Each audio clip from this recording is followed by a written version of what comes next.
C'est quelque chose qui est très fluide, très chouette à piloter. C'est un chouette environnement, c'est quelque chose qui est très agréable. Une fois qu'on a essayé une turbine, on ne veut pas faire marche arrière.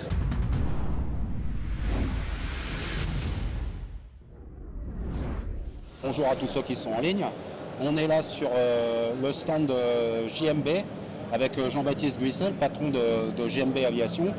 Alors JMB, c'est le célèbre VL3, hein, certainement l'un des ULM les plus connus, hein, une des plus belles success stories certainement. Très belle machine, très performant, du haut de gamme, qui nous intéresse à plus d'un titre. Parce que le VL3, c'est le premier ULM, le premier aéronef en fait, sur lequel a été montée la turbine Turbotech. Un VL3 à turbine, c'est le premier aéronef sur lequel la turbine a été montée. Alors ça fait combien de temps que les premiers essais ont eu lieu avec la turbine? Nous on vole déjà maintenant 2 ans en essai avec la machine. Donc ici c'est déjà le deuxième moteur et deuxième appareil. Ouais. Le premier c'était le bleu, le VL3 bleu avec lequel j'avais fait les démonstrations en vol à Blois. Donc celui-là, il avait déjà accumulé des heures aussi. Et avec le développement qu'on a vraiment poussé pour avoir un développement et un ULM une turbine qui réagit comme un vrai ULM et non pas comme un avion qui doit se piloter au paramètre. Le gros défi, il était là, d'avoir vraiment quelque chose qui est réactif, pas trop lent, parce que le défi d'une turbine, c'est au plus réactif qu'on veut la mettre en gestion de manette de gaz, au plus qu'une turbine n'aime pas. Ouais. Donc c'était vraiment l'idée d'avoir quelque chose qui réagit vite. Et c'est ça qui a pris beaucoup de temps d'aller faire du développement là-dessus. Donc la première génération de moteurs a déjà complètement été revue. On a mis une valve de décompression de la chambre pour justement sortir l'air chaud pour avoir quelque chose de plus réactif sur la manette de gaz. Donc ça c'est déjà le deuxième moteur de chez Turbotech qui sera le moteur définitif. Donc tout ça a été validé. Et là aujourd'hui tu as une réactivité satisfaisante? Il réagit quasi comme un moteur à piston. Ce que Jean-Baptiste ne précise pas, peut-être pour ceux qui ne connaissent pas, une turbine traditionnellement, ça a des temps de réponse un petit peu plus longs qu'un moteur à piston. Donc pour un pilote d'ULM habitué à des moteurs à piston qui réagissent très rapidement, hein, on tire les gaz, ça réduit tout de suite, on le pousse, ça met tout de suite. La turbine, il y avait un temps de latence un peu plus important, oui, qui peut être un peu même dangereux en vol si on n'a pas l'habitude. Oui, et c'est pas dangereux pour un pilote avion parce que le pilote avion, il a l'habitude de voler au paramètre. Ouais. Donc lui, il prend sa pente fixe, moteur, approche moteur. Donc là, ça allait parce qu'il garde sa puissance, tandis qu'un pilote ULM n'est pas habitué à ça. Et on ne veut pas changer non plus, c'est pas du tout le but de changer et de formater les pilotes ULM à l'utilisation comme un avion, c'est de rester dans une utilisation ULM. Donc c'est pour ça qu'au début, le temps de réaction était de 7 secondes. Donc il faut s'imaginer entre la mise à puissance, c'est 7 secondes, c'est très long, ouais, mais ce qui est normal sur une turbine traditionnelle. D'accord. Et du coup, maintenant, ce temps-là, on l'a ramené quasi à 1 seconde. Donc, et tout ça, ça a demandé beaucoup d'énergie ensemble avec Damien de chez Turbotech. On a fait beaucoup de vols, tout ça s'est fait à Valenciennes. On a fait des heures et des heures et des heures avec beaucoup de problèmes qu'on a eu, ce qui est normal, qui fait partie en fait du développement d'un produit comme ça, qu'il ne faut pas prendre non plus à la légère et pas juste mettre le moteur et dire allez-y, on y va quoi. Donc maintenant on est avec un produit qui est complètement fini. Comme il est là, c'est le capot définitif, c'est le moteur définitif, tout est définitif. Et on commence vraiment maintenant, on est dans la phase de quasi tout est testé. On a encore des petits trucs à affiner au niveau des quelques tests qu'on va encore faire, notamment utilisation de quel type d'essence et tout ça, de pétrole correct, parce que pour le moment c'est du kéro, c'est du jet. Okay. On vole avec le jet, le kérosène, mais on a déjà aussi volé avec du diesel voiture. D'accord, alors ça pose peut-être un petit problème parce que sur les terrains d'aviation de loisirs, on va dire, où la machine est appelée à voler, il n'y aura peut-être pas partout du jet 1. Non, mais là, il y a le diesel voiture. Et comme la mentalité de l'ULM est déjà habituée à travailler avec des jerrycans, aller à la pompe à essence pour aller chercher de l'essence automobile, parce que même dans le monde de l'ULM, les gens ne volent pas forcément avec l'avgas, avion. Donc, alors la turbine, elle peut manger du diesel, on vient de le dire, donc du jet 1, et elle peut manger de l'essence, non? Oui, elle peut. Ces tests-là, on n'a pas encore fait. Mais on pourra mélanger avec de l'avgas aussi. D'accord. Donc elle est multicarburant. Ok. Donc sur bord, c'est un des avantages de la turbine. Oui. Mais au début, dans les premières livraisons, le temps de faire monter les heures de toutes les machines, on va limiter pour le moment jet, donc kérosène et diesel. Et après, en second plan, on va tester aussi tout ce qui est le diesel agricole, des choses comme ça. Tout ça, ça va venir, mais ça va prendre un peu plus de temps. Et alors, c'est quoi l'avantage de la turbine? C'est qu'on est dans un monde qui est beaucoup plus doux, beaucoup plus soft. On voit déjà ça quand on part d'un piston carbu à un piston injection. Oui, je vois ce que tu veux dire. C'est déjà une grosse différence de réduction, pas de nuisance, mais de bruit moteur. Ça vibre moins, voilà, c'est de plus vibration, doux, tout ça. Plus cool. Oui, Ouais, d'accord. oui. Mais là, ça court beaucoup plus loin. Donc cette différence qu'on sent de carbu à injection, ben là, on supprime toutes les vibrations. Donc on se retrouve dans un environnement qui est beaucoup plus fluide, beaucoup plus soft. Et même pour les passagers, on est dans un habitacle où on est beaucoup moins stressé parce qu'il n'y a pas ce grognement de moteur et ce bruit qu'on entend d'un moteur thermique qu'on n'a pas avec cette turbine. Et au niveau du bruit, parce qu'en fait, turbine, on a l'habitude des avions militaires ou quoi qui font un bruit de tonnerre, quoi. Là, ça donne quoi au niveau du bruit, aussi bien pour l'extérieur que dans la cabine? C'est moins qu'un moteur thermique. Ah, ça fait moins de bruit qu'un Rotax. Ça fait moins de bruit qu'un Rotax. Ah, d'accord. Donc même niveau environnement, niveau sur les aérodromes et tout ça, ça fait beaucoup moins de bruit. Et c'est d'ailleurs quand on faisait les démos en vol à Blois, tout le monde était, je vais dire un peu, même pas choqué, mais ils se demandaient comment c'est possible. Mais la turbine, elle fonctionne très bien. Effectivement, c'est assez étonnant, c'est très doux. Et puis on entend venir un léger sifflement dont on n'a pas l'habitude avec un ULM. C'était assez étonnant effectivement de voir la machine. Et aussi pour moi une simplicité. Donc tout est devenu comme c'est plus doux. Les gens généralement une turbine ils disent c'est complexe. Parce qu'ils associent ça à un avion complexe, haut de gamme dans la grosse aviation. Mais de base, une turbine, il n'y a rien. Donc c'est très simple, il y a beaucoup moins de pièces que sur un moteur à piston. Il n'y a pas de refroidissement, de liquide de refroidissement, il n'y a pas de radiateur, il n'y a pas de durite. Tout est beaucoup plus simple. Niveau maintenance, c'est beaucoup plus simple. Il n'y a rien à faire. Au niveau de pilotage? Et au niveau pilotage, c'est plus facile aussi. C'est monomanette, donc c'est en fait une gestion FADEC. Donc c'est l'ordinateur qui gère l'hélice à pas variable. Donc il ne faut déjà pas gérer pression d'addition, tour moteur, c'est une manette qui fait les deux. C'est ça, donc encore une seconde pour préciser, puisque l'hélice, alors on va revenir sur l'hélice qui a été développée spécialement pour la machine et la turbine. Hein. On a testé toutes les hélices, pour le moment ce sera la tripale ou la quadripale qui sera pour la France, parce que comme pour la France, la puissance reste limitée à 109 chevaux, absolument. Il faudra avoir une hélice qui satisfait au 109 et pas forcément une hélice qui va les 140 ou 150 chevaux. Donc pour la France, ce sera la Tiger, soit tripale, soit quadripale. Donc ce ne sera pas celle-là, mais c'est la même forme de pale. Et c'est une hélice qui est spécialement développée pour la turbine à la base. Quoi. Donc c'est une hélice à pas variable, hein, c'est-à-dire que les pales là, peuvent s'orienter plus ou moins avec plus ou moins d'angle suivant la phase du vol, suivant ce qu'on demande. Hein. Si on veut de la longe, si on veut de la puissance du couple, on dirait en voiture. Voilà. Et donc traditionnellement sur un avion, on a deux manettes. On a une manette pour régler le pas d'hélice et on a une manette pour régler les gaz, la puissance. Ici, donc tu nous dis, c'est monomanette, c'est le calculateur, le FADEC, là, le calculateur qui gère tout ça. Oui. Le pilote a une seule manette et la machine gère tout. Oui, donc comme ça, c'est beaucoup plus simple. Le pilote ne sait rien faire et la turbine est tout à fait automatisée. Donc la mise en route, c'est automatique. Donc il y a juste un bouton, start. On reste appuyé sur le bouton. S'il y a quoi que ce soit, il arrête la procédure de démarrage. Donc, et parce que sur une turbine, ce qui est délicat sur une turbine, c'est qu'il faut avoir une bonne batterie. Donc si on démarre une turbine avec une batterie qui est trop faible, on peut passer au-dessus des températures autorisées d'une turbine et on grille une turbine. Ça c'est dans tous les avions, dans les hélicos qui ont ça. C'est le hot start, ils sont allergiques à ça. Donc, et c'est très pointilleux et très, très délicat sur une turbine. Ici c'est géré automatique. Donc si la température monte trop, il arrête sans face. Si les volts sont pas assez élevés, il arrête ou il démarre pas. Donc tout ça est géré automatiquement et on ne sait pas faire d'erreur. Et une fois qu'on a passé, on reste appuyé sur le bouton start, il fait ses 7 stades de démarrage, il va passer en mode vol et là la turbine elle tourne, ça a directement une température. Donc il ne faut pas attendre un temps de chauffe comme sur un thermique, l'huile, eau, il n'y a rien à contrôler. Du moment qu'elle tourne, on est prêt, on fait ses checks avion et quasi plus de check moteur. Tu n'as pas de magnéto, il n'y a rien à contrôler. Ok. Donc c'est pour ça c'est quelque chose qui est... Génial, hein. On a tous envie. Hein. C'est quelque chose qui est très fluide, très chouette à piloter.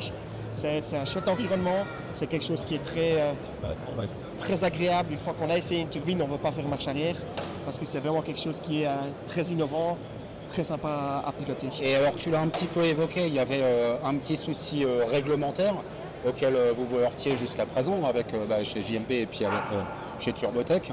Suivant la réglementation française, il y a deux règles qui étaient un petit peu embêtantes. Une règle de puissance maxi, parce que sur un multi-axe, on est limité à 109 chevaux. Oui. Or, la turbine, elle en sort en nominal 140, je crois, 130, 140. Oui. Et il travaille plutôt à augmenter la puissance qu'à la réduire. Mais bon, là, à ce niveau-là, c'est pas trop un souci puisqu'on sait brider la turbine de manière électronique, c'est pas très compliqué. Oui, c'est le soft, c'est Turbotech qui le fera. Oui. Donc ce sera une turbine version française bien définie. Ouais. C'est la version turbine, la TP90 FR française, ou une turbine traditionnelle qui ne sera pas alors bridée.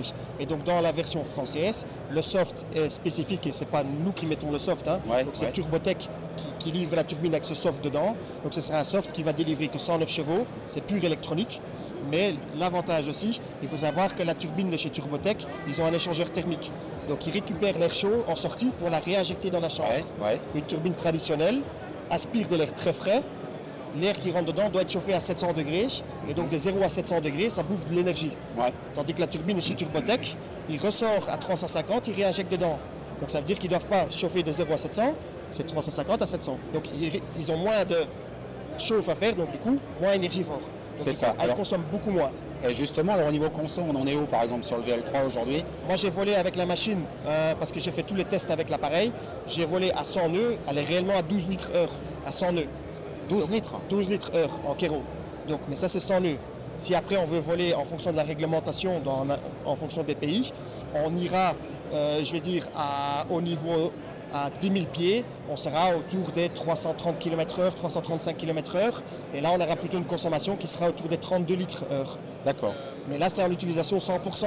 Oui. On peut sur une turbine, c'est aussi nouveau un avantage, mais dans le monde de l'aviation, généralement, les gens se limitent à 70%, 80%.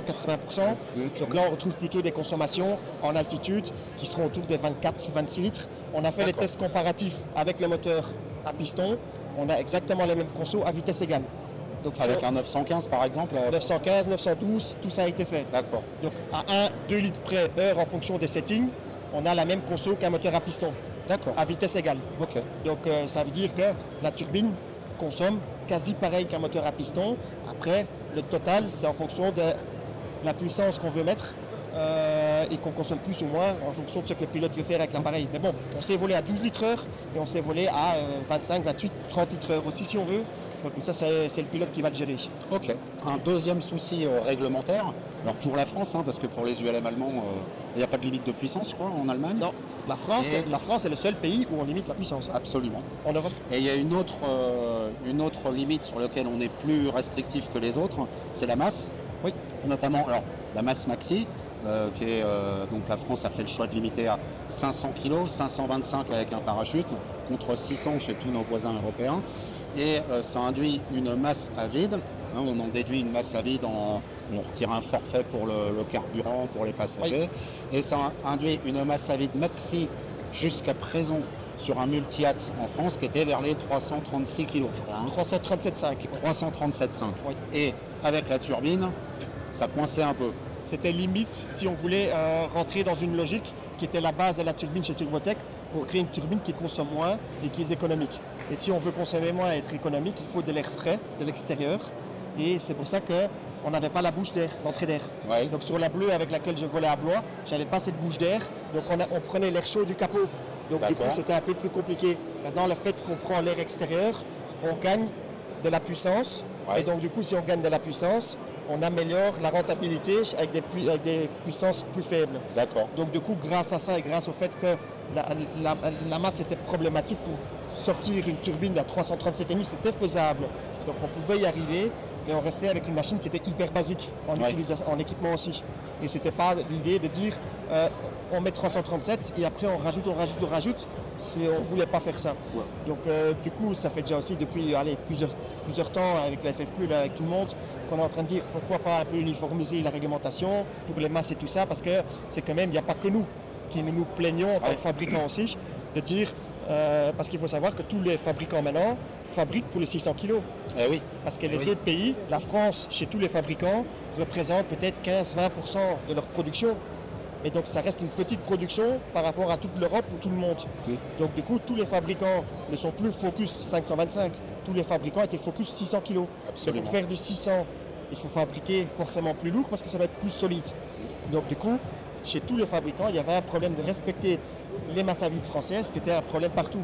Donc c'était tous les fabricants étaient partie prenante pour dire s'il vous plaît augmentez la masse à vide, augmentez les 600 kg qu'on peut uniformiser un peu ce marché de fabricant en tant que fabricant, parce que ça devient ingérable de dire je fabrique 10 pièces pour le 525, j'en fabrique 50 pour les 600, donc c'est trop complexe en tant que fabricant. Absolument, c'est une question qui a beaucoup agité le monde de l'ULM ces dernières années, depuis 5 ans en fait, depuis que, oui c'est ça, en 2019, oui. Depuis que la France avait fait un peu cavalier à part, en se limitant à 500 kg alors que les autres passaient à 600. Donc ça a beaucoup agité le monde de l'ULM français et aujourd'hui ça a trouvé sa solution grâce à Turbotech au premier chef, un petit peu à JMB aussi puisque c'est pour cette machine que Turbotech s'est un peu battu auprès de l'administration. Aujourd'hui, on va avoir possibilité de faire des ULM allant jusqu'à 600 kg de masse maxi en France, ULM français, et donc une masse à vide qui approche les 400 kg, je crois. Ce sera pour la turbine 408, je crois, et pour le piston 412. Voilà, mais bon, après, c'est pas une obligation non plus. Oui. En tant que fabricant, en tant qu'utilisation, on peut dire que je reste dans les 525. Voilà. C'est si ce n'est la fin, mais enfin, c'est un mouvement vers combler le fossé qui s'était créé entre les ULM français et les ULM européens. Oui, là, ça va être, mais absolument, on garde cette licence à vie, on garde l'esprit ULM, tout ça reste bien en application, c'est juste le poids qui augmente sur l'appareil, et après il y aura une petite contrainte, c'est pas une contrainte, mais pour moi je trouve ça un peu normal, c'est que quand on achète un nouvel avion, ou même entre particuliers ou quoi, il faut quand même se faire former par quelqu'un qui connaît la marque, parce qu'un avion n'est pas un autre, et donc c'est quand même... Perso, je trouve ça normal de dire quand je livre un avion, je le faisais déjà tout le temps, on faisait déjà toujours 2 jours de formation qui étaient inclus dans la livraison de l'avion. Ouais, d'autant plus que là on est sur des machines, le VL3 et encore plus avec la turbine, c'est des machines très performantes, alors ça fait toujours rêver, on dit 300 km/h, c'est un chiffre comme ça, il faut bien voir qu'à 300 km/h, concrètement pour le pilote, il y a 2 fois moins de temps pour tout faire que si on est à 150 km/h. Or, la formation, bien souvent en France, se fait sur des ULM qui vont plutôt à 150 km/h. Prendre une machine qui va à 300 exige un minimum de formation. Je pense que tout le monde là sera d'accord.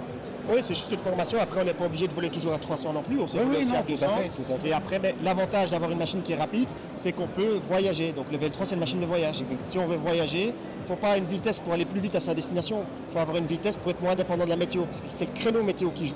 C'est lui qui décide. Donc si on veut acheter un ULM et on vole à 150 et on veut voyager, faire des longues distances, on va prendre pour moi plus de risques parce qu'il faut une fenêtre météo plus grande. Donc on va limiter ses possibilités de pouvoir voyager. Tandis qu'avec un avion rapide, la fenêtre météo, au lieu qu'il faut 3 heures de beau temps, 1 heure suffit parce qu'on a la vitesse. Et c'est pour moi, la vitesse est aussi un gros facteur de sécurité parce qu'à ce moment-là, on dépend moins de la météo. Et dans l'aviation, tout le monde le sait, c'est la météo qui décide si on peut voler ou pas. Tu nous fais rêver là, Jean-Baptiste. T'as vu, non? C'est chouette quoi. C'est une des plus jolies machines qui est sur le salon. Il y en a d'autres à côté, on ne va pas faire d'ordre de grandeur, mais bon, c'est une très belle machine. Après le VL3 en soi, donc on a le turbine, c'est surtout pour moi le gros atout sur le marché maintenant pour la France, parce que comme la France n'a non plus pas de moteur à 109 chevaux, donc comme c'est 109, il n'y a pas de moteur à 109. Non. Donc si on veut exploiter ou aller au max de la possibilité de réglementation, il n'y a que la turbine qui permet d'aller à 109 chevaux.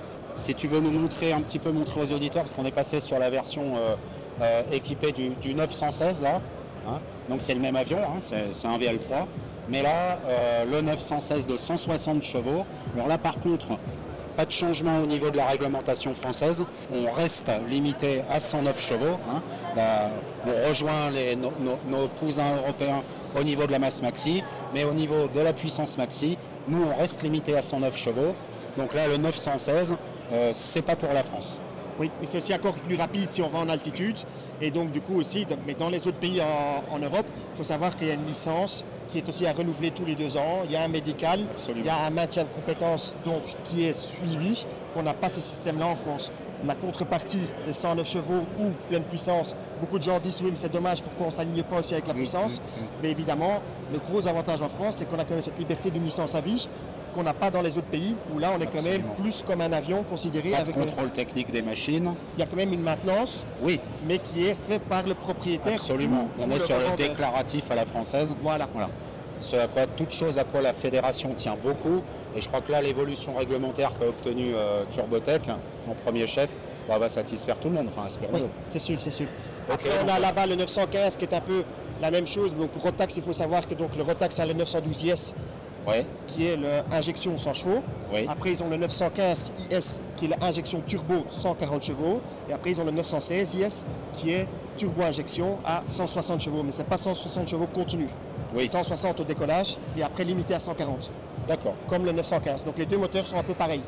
Donc on fait un cours du 915, mais la majorité maintenant part sur du 916 pour les autres pays. Donc ça, c'est un peu la motorisation pour le marché français. Donc c'est 912 IS. Donc le 916, ça va optimiser les décollages, les montées, Voilà. des choses comme ça. Voilà. Mais en vitesse de croisière, c'est comme un 915. Oui, c'est la même chose. Et comparé à la turbine en 109 chevaux, c'est un peu plus rapide. Non, non, parce que là, alors ça dépendra de l'altitude. Ouais. Parce qu'ils ont plus de puissance. Nous, on a que 109. À 916, sera toujours plus rapide qu'une turbine D'accord. en version française. Oui, oui. Donc Ok. là, il n'y aura pas la possibilité. Parce que c'est 140 versus 109. C'est sûr qu'il y aura toujours une Bon, bah, différence. on a bien rêvé. Après, il faut bien redescendre un petit peu sur Terre. Combien ça coûte? Ça dépend de l'équipement. Le gros truc, c'est qu'une turbine, c'est quand même 100 000 de plus qu'un moteur à piston. Ouais. Juste le moteur. Donc c'est là où ça fait la grande différence. Le lit, c'est plus cher, le moteur est plus cher. Donc du coup, on est déjà sur un moteur à piston. Les prix, avec les 3 dernières années, ont énormément augmenté. C'est pas que chez nous, c'est partout. Ouais, partout. Si on va chez tous les avionneurs, tout le monde a pris 17, 20, 25% d'augmentation. Exact. Du coup, chez nous, une turbine, on est plutôt à l'ordre de 400 000 euros. Hors taxe Hors sur une taxe. turbine, mais une turbine bien équipée. Donc avec un pilote auto, avec un glass cockpit, radio, transpondeur, parachute, vraiment comme il est là, quoi. Comme on vend généralement aux gens. Mais après, il faut savoir qu'une turbine a aussi un meilleur potentiel. Oui. Donc un moteur hors taxe a un potentiel de 3000 heures, 2000 pardon, sur la turbine c'est 3000 heures. Donc si on pense en durée de vie, à la longue on va le récupérer. Oui, compris. Parce que c'est 2 ou 3 moteurs, après les 3000 heures vont passer à 6000 heures. Donc, Pour donner une échelle de comparaison, avec le 912 IS, donc on parle pour le marché français, on est sur quel prix là, avec un 912? à 912, on va tourner autour de 280 000 hors taxe. D'accord, donc 120 000 de plus pour la turbine. Oui. Ouais, là on parle toujours en hors taxe. Oui. Ok. Oui. Et toujours juste pour fixer des ordres de grandeur, à l'autre extrémité, un 916 IS, c'était à quel prix? 916 sera à 320, 330 hors Ok. taxe. Après on a le Phoenix, qui est un autre appareil, qui Ah. est le motoplaneur, qui est complètement différent.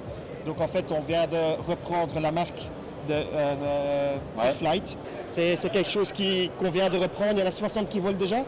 Donc c'est une marque qui est déjà connue en France, sous Pure Flight. Donc on a repris l'usine il y a environ un petit mois de ça.